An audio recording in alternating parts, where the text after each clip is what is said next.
अस्सलामुअलैकुम, मैं हूं महरुख शहरियार। हेडलाइंस आप मुलाहिजा कर चुके हैं। अहम खबरें शामिल करेंगे। सबसे पहले आपको बताएं कि वज़ीर आज़म शहबाज शरीफ की चीनी सदर से अहम मुलाकात हुई है। नायब वज़ीर आज़म इसहाक डार, फील्ड मार्शल सैयद आसिम मुनीर भी उनके हमरा मौजूद थे। इस मुलाकात में दो तरफ़ा ताल्लुकात, बाहमी ताउन पर तबादला ख्याल किया गया है। इसके अलावा पाक चीन स्ट्रेटेजिक ताल्लुकात को मज़ीद वुसअत देने के अज़म को भी दोहराया गया। वज़ीर आज़म ने सी पैक के अपग्रेड मरहले की अहमियत को उजागर किया। इसके साथ साथ सी पैक के तहत 5 मज़ीद राहदारियों पर काम होगा। वज़ीर आज़म शहबाज शरीफ की जानिब से भी वाज़े किया गया है।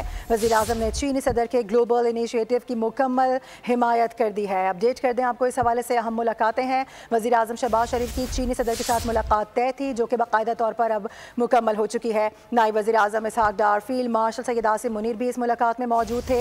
अहम मामलात ज़ेर गौर आए हैं। मुलाकात में दो तरफ़ा ताल्लुकात, बाहमी ताउन पर तबादला ख्याल किया गया है। इसके अलावा वज़ीर आज़म ने सी पैक के अपग्रेड मरहले की अहमियत को भी उजागर कर दिया है। वज़ीर आज़म ने सी पैक के अपग्रेड मरहले की अहमियत को उजागर करते हुए कहा कि सी पैक के तहत 5 मजीद राहदारियों पर भी काम होगा।